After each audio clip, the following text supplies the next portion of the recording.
In this tutorial, we will be going through the steps to find missing patient data as well as correcting that patient data. Once we're in the query screen and we've confirmed that we have the correct patient information up, we're going to search for that patient information, and you'll note that the database says we don't have any. If we're confident that that patient does have an image history in our database, we'll want to narrow down the search a little bit. So the first thing we'll do is remove the patient ID number and query again. Fortunately, we have found our patient.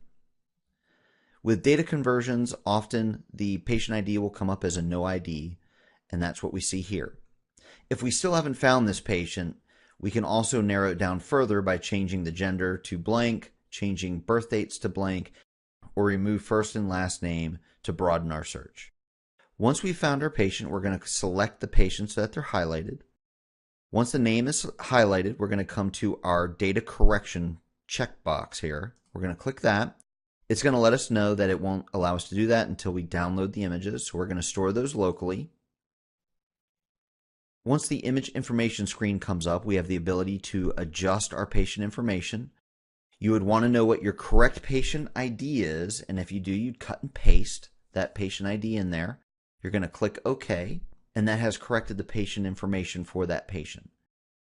There's one last step that we have to complete. We're going to click Go Back. From there, we're going to notice in our Forward Images button, we now have 4 files to forward. Those are the images for that patient that we've just corrected the information on. So we'll click Forward Images. It will go through that process.